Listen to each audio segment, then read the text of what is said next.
Hello, my friends. Today we'll talk about the topic, think as a Noahide, about honoring your father and mother.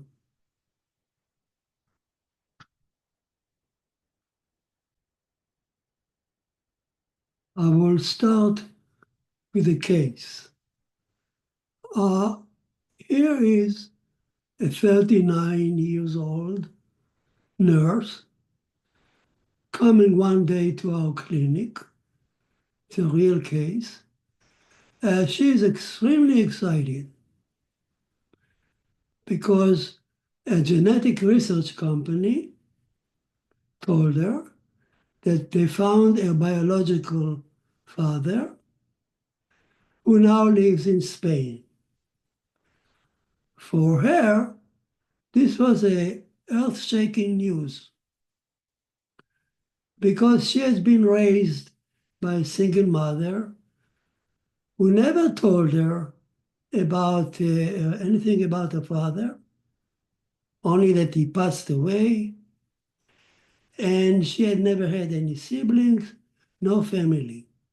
Even the mother, the single mother, cut off any tie with her own family. So she grew up only with her mother. As she described it, a black hole around my background, my ancestry. Now she has a father.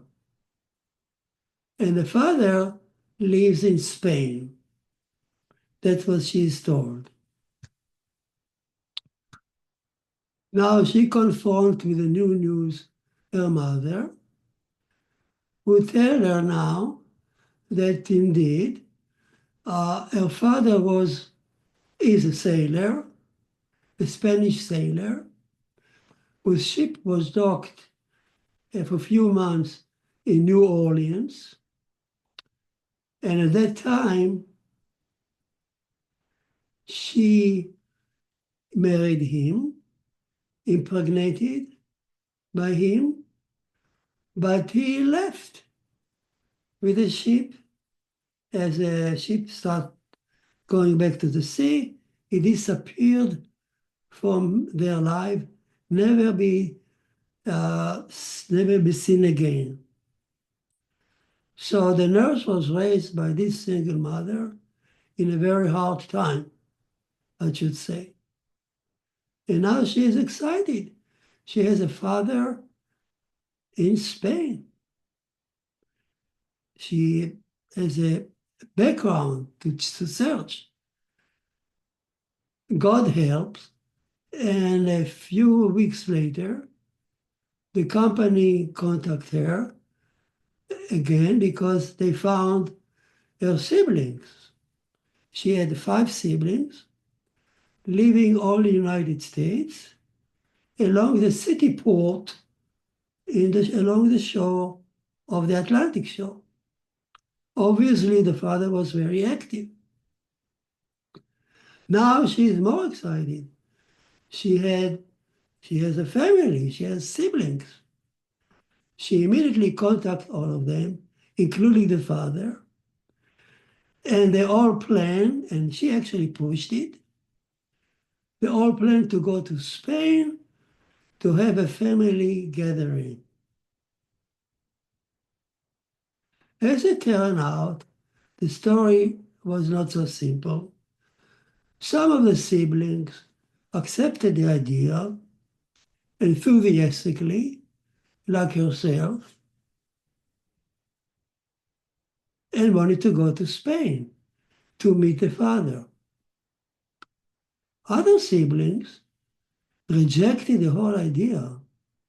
Who is this man? We have no connection to him, they argue. He never have any interest in us, and we don't have any interest in him. So in the middle of this debate, she consulted with me, asking me to say, what is the Bible saying about it? It doesn't matter what I told her, But I brought up the point, the story, because it reflects what is happening in our society. It is no secret that the family structure is under severe attack.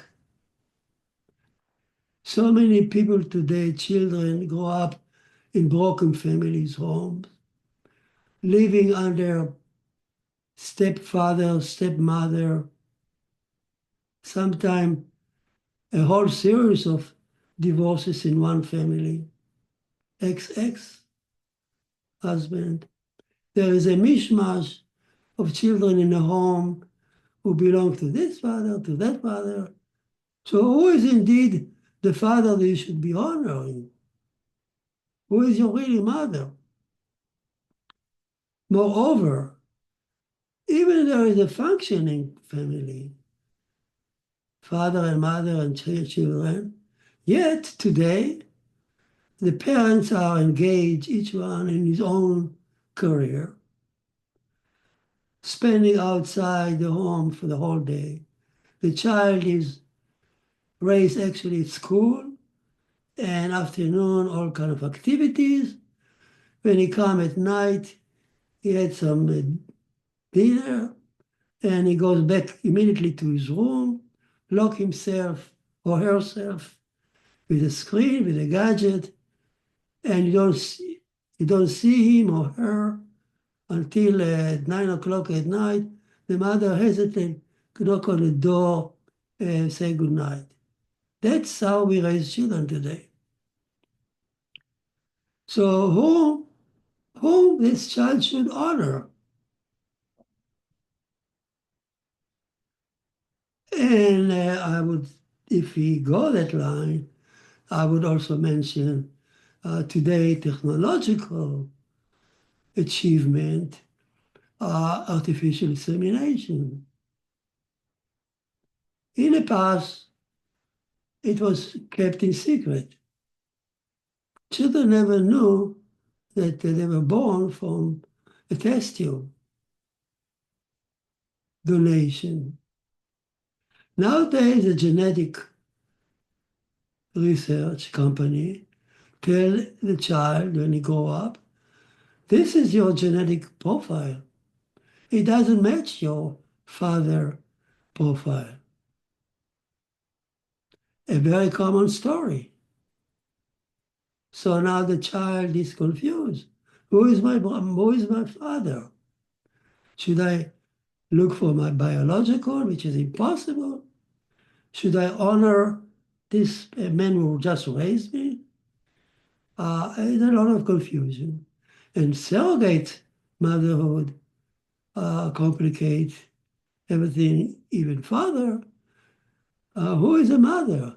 That donated the egg or brought you out to the world? Wow, there are so many questions. But my goal today is simply instead of just moving in limbo and raising all these questions, let's see what the Torah says about the mitzvah, about the commandment of honoring father and mother to Bnei Noah. We know that in the Ten Commandments given to Israel, the commandment number 5 on the tablet, down the tablet says, honor your father and mother. But that's given to Israel. What about Bnei Noah? Before the Sinai. Why it was given to Israel? Only because it says on top, I am Hashem your Lord, who took you out of Egypt. So the tablets was given to those who came out from Egypt and not to Noahide.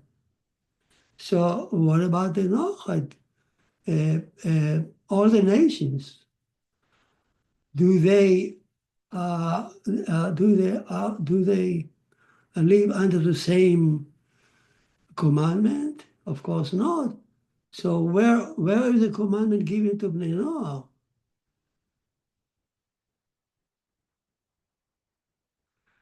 and I look at the book of Genesis,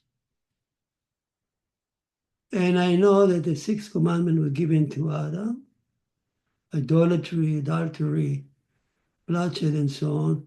None of them, I don't see honor of father and mother. If there is a commandment in among the two Noahide, it should have been number 8. The Talmud says we don't see honoring the father and mother as part of Adam sixth commandment or Noah 7.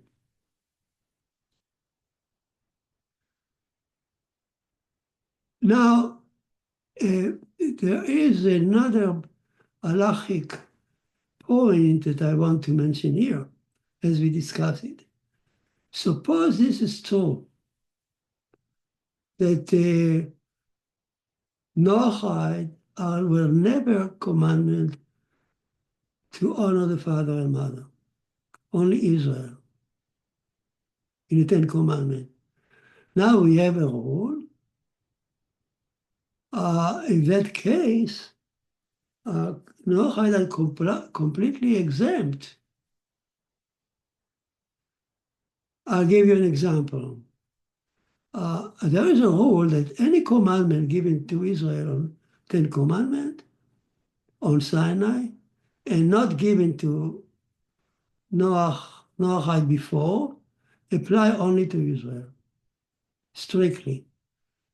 Take commandment number 4 on the Ten Commandments. Remember the Sabbath day.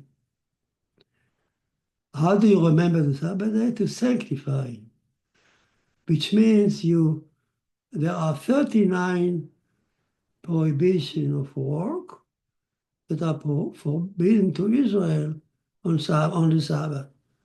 That's how Israel should keep the Sabbath, by staying away from 39 prototype of work as commanded by the Ten Commandments. That kind of hardship was not given to Noah before, so to the nations before.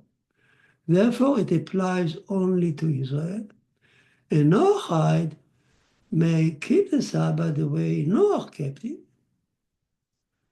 as a member of Genesis, but without the strict prohibition of 39 commandments.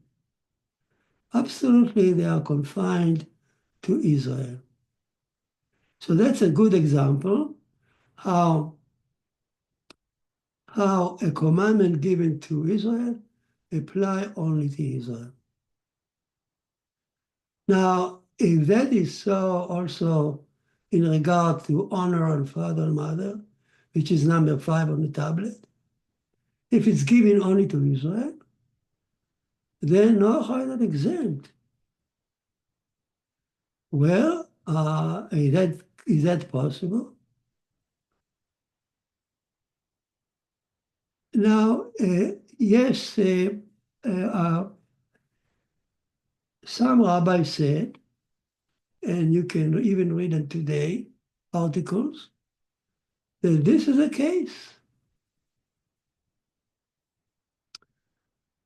Noahide are not commanded to honor the father and mother, as if the Torah predicted that the nation cannot keep the track of who is our father and mother.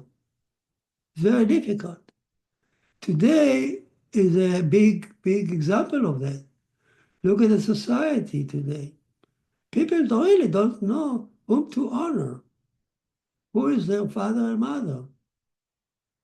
And it's going to be only worse. They're going to raise children now in a test tube. And those children will not even know who is the father and mother. So a society can proceed forward to very scientific future, the problem will be multiplied. So perceiving that, the rabbi said, kind of, that Noahide are really exempt, as if the Torah predicted that it's not for Noahide. It's just too hard for them to keep such a commandment. So that approach is number one. It still prevails in literature, and you can read it. Now, I want to show you that not everyone agree with that. The first who objected that idea was Rabbi Saadia Gaon, the Rosh Yeshiva of Babylon, famous one in 9th century, Saadia Gaon. He a philosopher. He composed the Siddur prayer book, and so on. A very influential person. So Rabbi Saadia Gaon in the 9th century Babylon introduced a new concept, which is still quoted today. Rabbi Saadia Gaon divided the commandment into two kinds. Number one, those who are inherently logical. You don't need God to tell us. You don't need God to tell us not to kill, not to rape, not to steal. Every society around the world knows them. That's number one sort of commandment. Idolatry, adultery, all the list basically of the 6 commandments of Adam, they are logical. That's why the Torah doesn't say them explicitly as a list, because the Torah knows that everyone are aware of this commandment. The second type of Rabbi Saadia Gaon division is, a second type of commandment are those who we won't know about them unless God have told us. Like all the ritual commandment, like the Sabbath. I will never come to the idea of 39 commandments to stay away on the Sabbath unless the Torah has told me. Nothing logical here. So where is honoring your father and mother? Rabbi Saadia Gaon posted among those logical commandments. And that's why the book of Genesis doesn't need to specify it in the open. We would call those laws a natural morality. They are so logical that they are natural. Everyone understands that you should not kill in vain. Everyone understands you should not rape and not disturb their family, commit adultery, do not steal, okay, and civil order. All these are logical commandments that we can perceive our own, and as if we are born with them, our mind is set up to perceive them. Natural morality, as a philosopher of 19th century called it. This is Rabbi Saadia Gaon, 9th century. According to him, I summarize, the Torah, yes, you can see stories in the book of Genesis about honoring father and mother, but there is no need to specify explicitly a commandment in the open, because these people behave according to their own will. It's logical that people will honor the father and mother. There is no society that doesn't recognize it, more or less.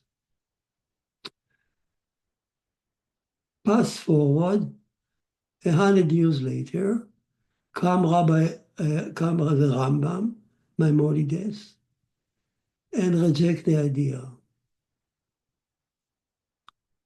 If you tell me that there is no commandment, that Noahide were not commanded, why then why the Noah children were cursed? Why was Canaan cursed by dishonoring his Noah? The story there, and why was Shem and Yefet blessed? Why they were so careful of not seeing father nakedness? So there must be a commandment known to them, because they acted very sensitively.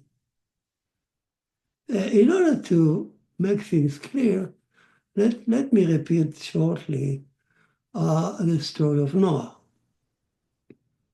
You can open your book and you see it after the flood. After the flood, Noah became deeply alcoholic. Sad story. It was as if he was running away from his hunting memories. He had so many bad memories.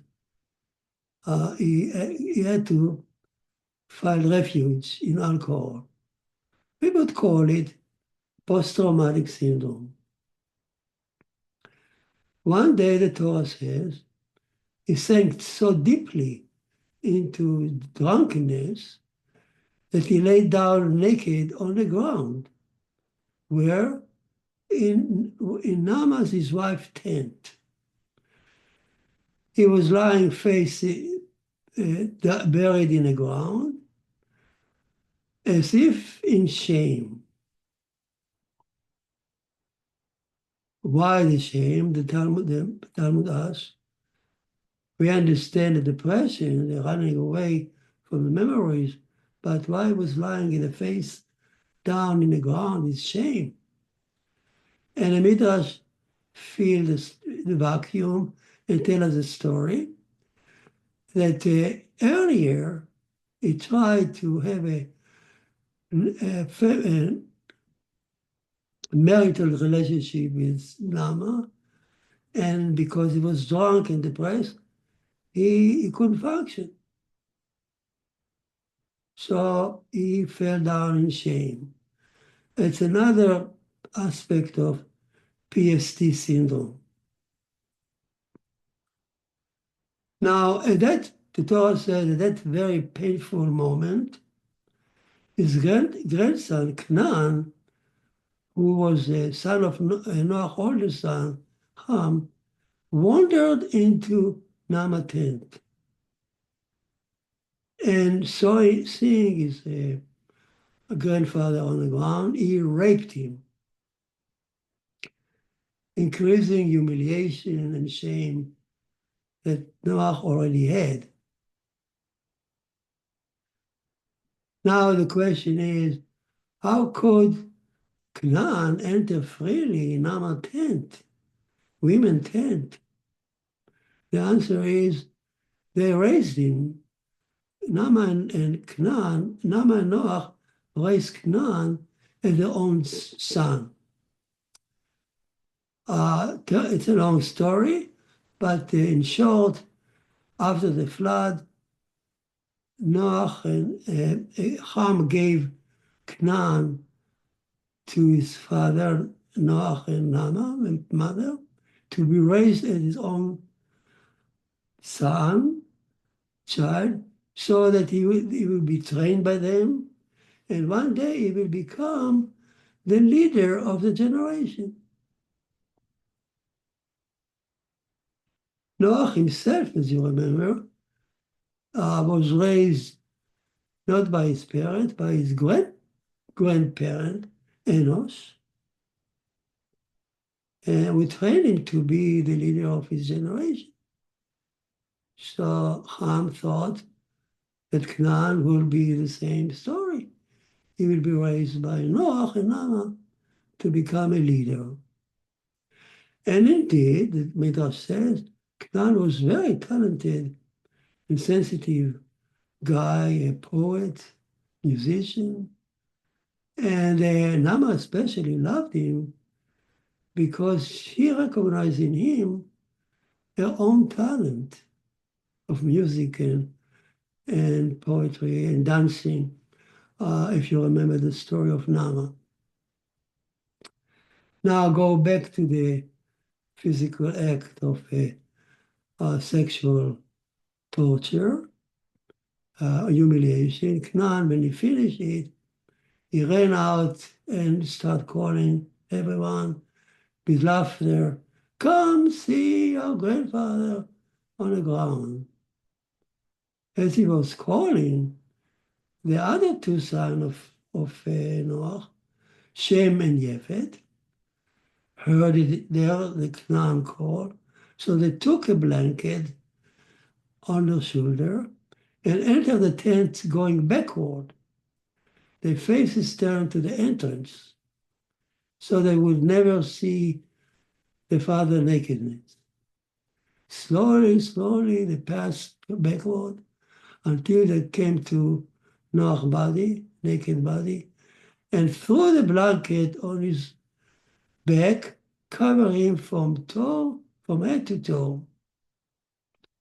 That is, by the way, why we have the prayer shawl talit on our hand while we pray, from head to toe. We put on the talit 300 some fringes to remind us the 613 commandment.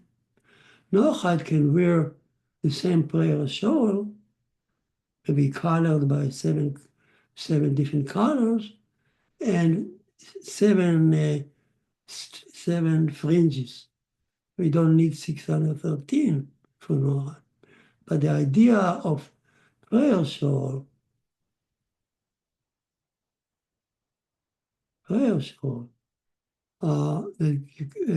cover from head to toe, reminding us, honoring our father and mother.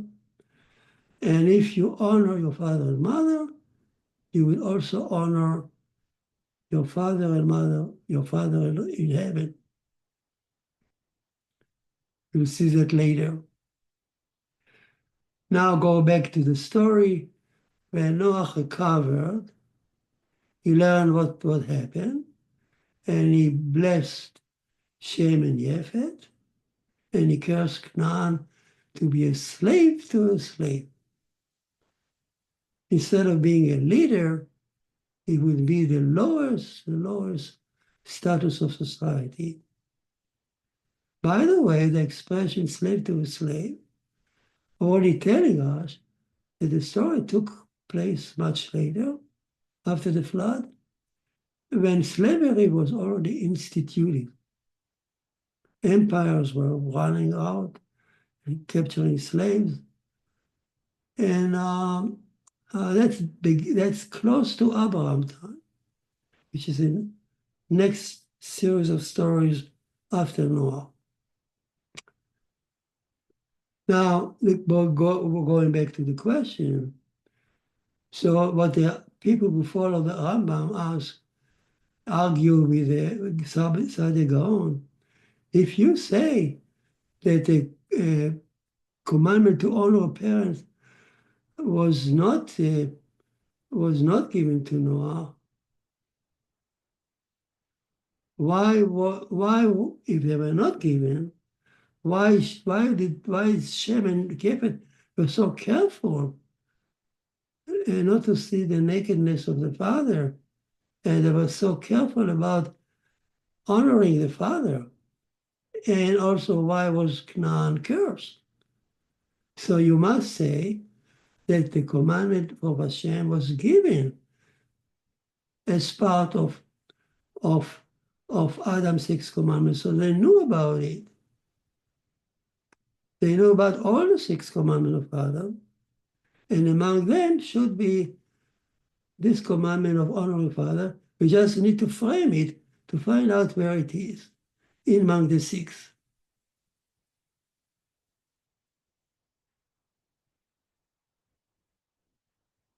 So people who analyze the Rambam answer also says that the argument there is such a thing as natural morality is false. There is no such thing as natural morality, and that's why Hashem gave Adam and Eve the commandment to abide by as they come down to earth. Hashem did not want to rely on natural morality, which it does not exist. On the contrary, we are born with bad drives to stand the trial. We need to overcome those drives. There is no such thing as natural morality. Now, as we know the Rambam, we always draw his conclusion from the Talmud. Where in the Talmud does he find out there is no morality, natural morality? And here I wanted to tell you the story of Rabbi Akiva and the ornament jewel, a crown called Jerusalem of gold. Jerusalem of gold, many songs are written about the Jerusalem of gold. Here is the story. Now, who was Rabbi Akiva? The Jerusalem of gold story related to him. And it's tied very deeply, the story, to our topic, to honoring father and mother. That's why I bring the story up. So Rabbi Akiva, who lived, as you might know, in the 2nd century AD, under Adrian Caesar, he was actually an uneducated, analphabetic person, simple person, who at the age of 40 was still employed as a shepherd, taking care of a sheep, of a herd that belonged to a very wealthy person in Jerusalem, whose nickname was Satisfied Dog, Kalba Savua. They used to laugh and say that he is so wealthy that even a dog in his home are always satisfied. So one day, Akiva, he was just person Akiva, he grazed his flock at the border of Syria, up in the north, and he saw a Syrian person, a pagan, Hellenistic guy, tying his own father to the fence, then setting on his dog against the father. As Akiva was watching in horror, he told himself, oh, there is no such thing as natural morality. Without Torah, men can do every despicable horror. So that view prompted him at the age of 40 to learn to read and write. And then he started learning Torah by himself. His effort was so striking that the daughter of Kalba Savua, named Rachel, fell in love with him and wanted to marry him. Married a simple shepherd. She believed in him. Now, her father, hearing her desire, objected it and threatened, if you marry him, I will cut you off of your inheritance. You will inherit nothing from me. Now, she is facing a halachic dilemma, very important one. Should she honor the father and mother and no, and stay away from Akiva, not marry him? Or should we honor the Torah and Hashem and follow her heart, not just because she loved Akiva, romantic love, but she saw in him something that can grow in Torah. It was amazing to her that such a person, at the age of 40, taught himself reading and writing and learning Torah. It inspired her. So she faced the dilemma. Should I follow my father and not marry? Or should I follow my heart and marry Akiva for the Torah that he should learn? Many people still face the same dilemma today, as you know. Should I go to yeshiva, or should I listen to my mother and father and go to university? So she decided to marry Akiva, and she was cut off all her inheritance from Kalva Savua. On a wedding night, the Talmud says, they lay down on a straw, and she told Akiva, don't worry, I will take care of our children, and then you go to yeshiva and study Torah, and I will take care of the family. Don't worry. Akiva obviously stood up and said, promised her, look, when I come back one day from the yeshiva, I will bring you a Jerusalem of gold jewelry. What is Jerusalem gold? We know today was like a little crown, not so little, crown around the head, with a picture of Jerusalem on it, made of gold. Very expensive. Only very wealthy women used to wear it. I think we have some sample of that in the archaeological treasure in Jerusalem. And so it happened that Akiva, after having one or two children, he went to the yeshiva of Yavne, not far from them, and he studied Torah under the greatest Torah scholar of the generation, yeshiva of Yavne. 7 years passed by, and he never saw his wife during all this time. Now he come back as Rabbi Akiva, but not necessarily famous. As he coming back home, he stand by the window before he enter, and he hear a neighbor discussing the situation with Rachel. The neighbor said, you see, 7 years passed by, he's not back, he forgot you. And Rachel answered her, had he listened to me, he would stay anyhow in yeshiva for 7 more years. Hearing her, he didn't even enter the home. He turned back, so the Talmud said, and went back to the yeshiva for 7 more years.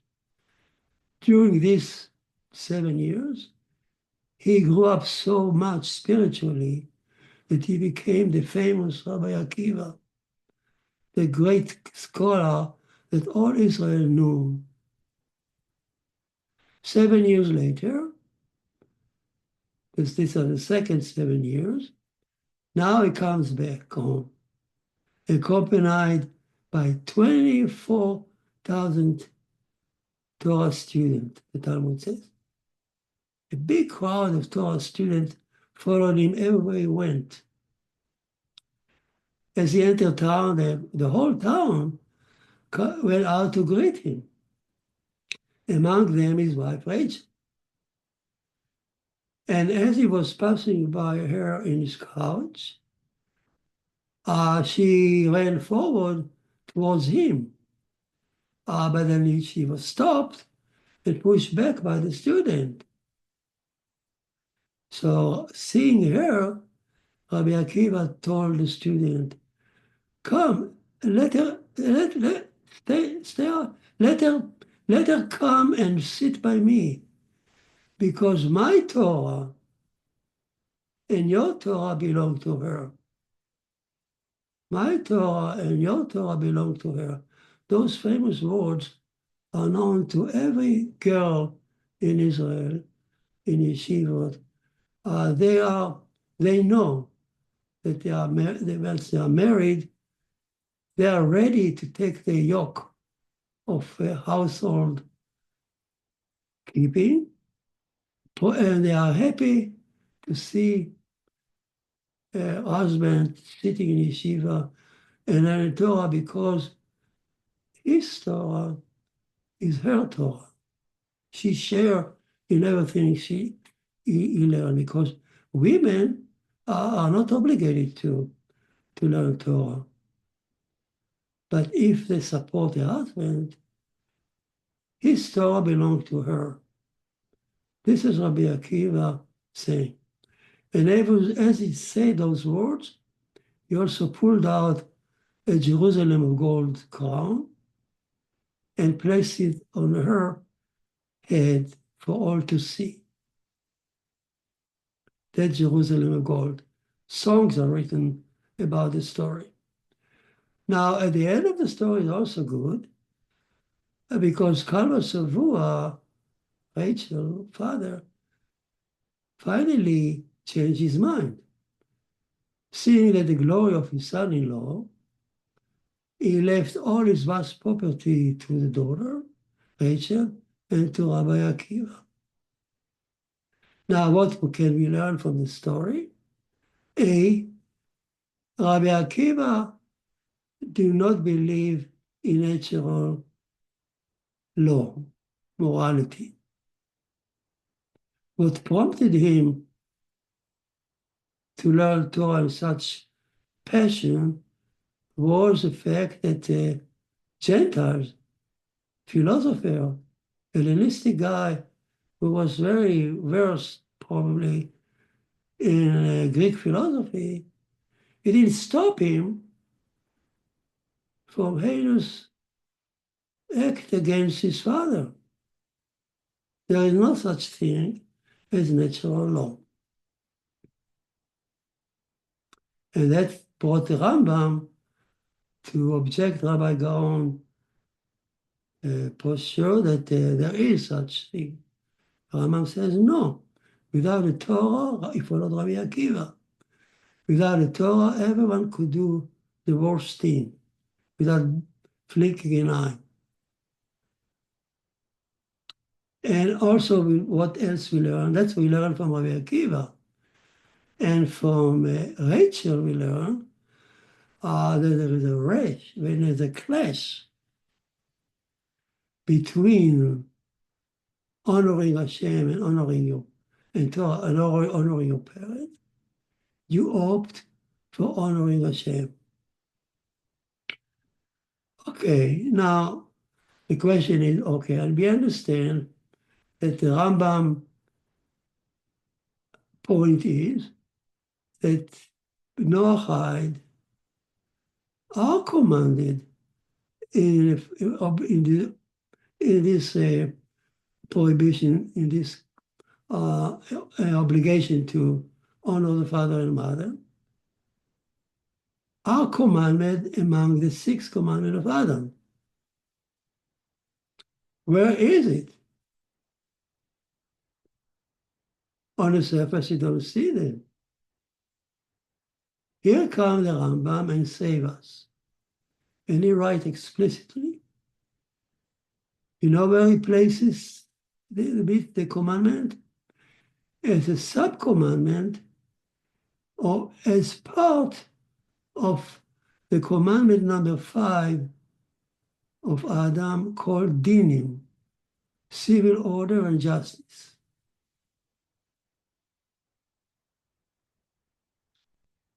I repeat, the commandment to honor the father and mother belong to number 5 commandment of Adam, which is justice and civil order. How come? And the Rambam himself explained. How does it feel justice? The Rambam argued, the honoring our parents is simply paying back our parent the love and care they've given us. So when you honor your father and mother, you simply pay back.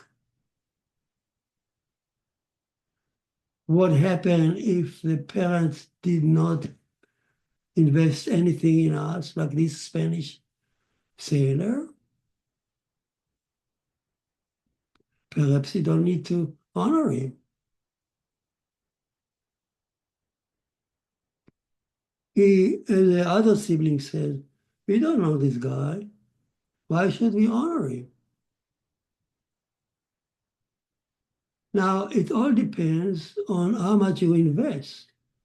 The Rambam brings the story of Jacob and Joseph. Turn out that Jacob raised Joseph 17 years in his home. At that point, he was sold to Egypt.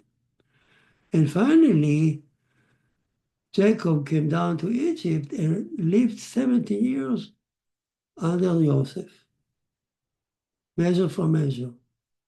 And Rashi says there that there is a connection. So honoring father and mother, obviously, is paying back. And if you don't invest in your children, don't expect them to honor you. That's as far as justice. But commandment number 5 also carry civil order. And the Rambam says, yes, honoring father and mother is strengthening the family structure, which is the base of our society. Without it, society will disintegrate. So we got the Rambam again recognize the commandment as part of the Adam 6th commandment given to Adam as he came out of Eden. And it's part of civil order and justice, fairness. And it has a lot of implication if you do that. You need to invest to get back. If your father never take any intention to you or any care and interest in you, you are exempt.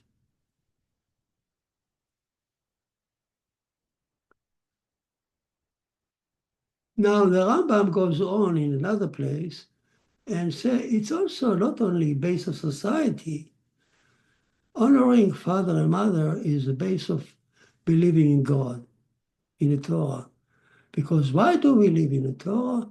Because our parents gave it to us from generation to generation, from Sinai down to us.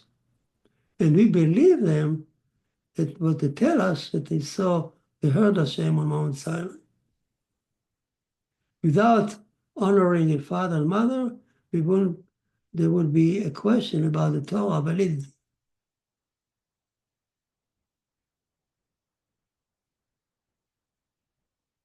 If you want, you can look at at the tablet.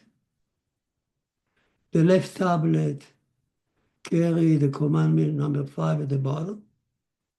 Honor your father and mother. At the top of the tablet is presenting Hashem as a king. I am Hashem who took you out of Egypt. So if you honor the bottom, the bottom is where the weight of the tablet falls. So you need a strong commandment to keep the tablet intact. If you honor your father and mother, number 5 at the bottom, you can climb up, so to speak, and you also honor the father and mother. In other words,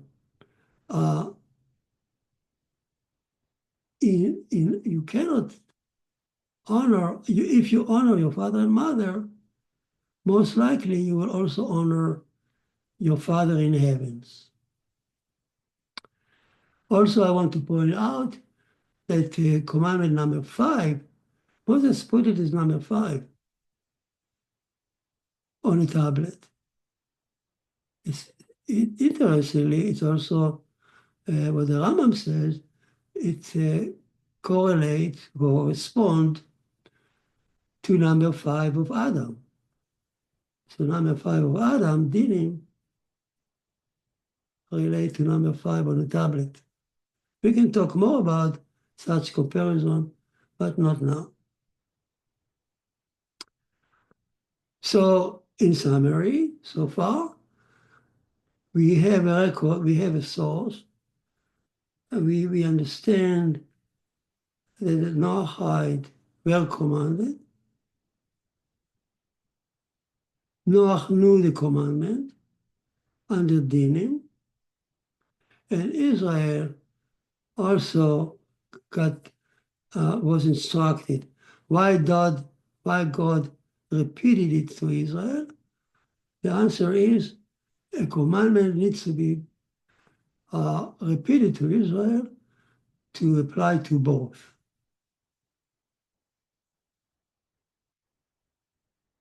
Okay?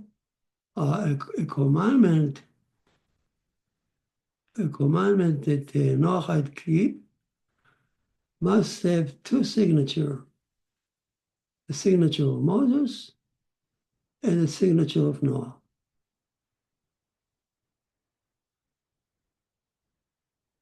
I explain it. All the false prophets come and say, listen to me, forget about the old one. Moses, the most modest of Moses, the most modest of all people, is not a false prophet. He says to the nation, yeah, God sent me to mankind. But I'm telling you, mankind, listen to Noah. So you need a signature of Noah, and you need a signature of Moses. I didn't come to replace Noah.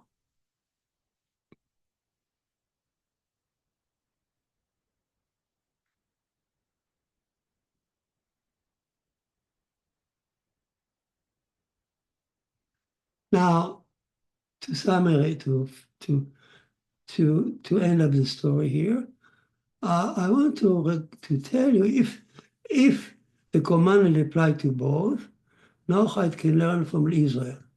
So the Rambam spell out the commandment in detail. How should we honor the father and mother? I read it to you. Number 1, honor your parent by your own resources. Very important. Regardless if a parent have money or not, when they come to trouble, you write a check.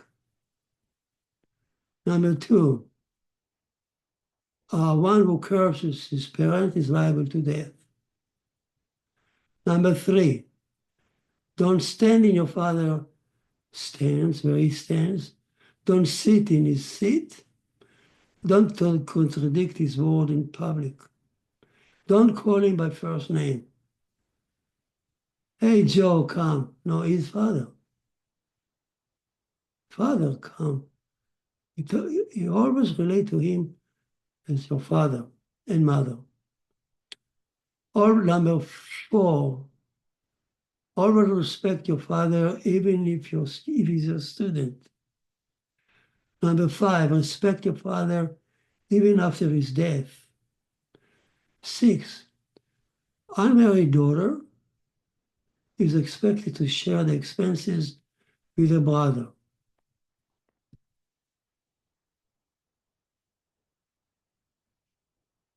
Number 7, respect your father and mother, even if they show disrespect to you.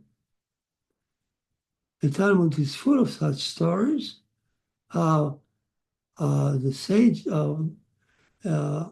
sometime a demented father or mother came into the session of the Sanhedrin, cursing the son in front of the public, spitting on him, and the sage kissed her hand and Mama, sit down.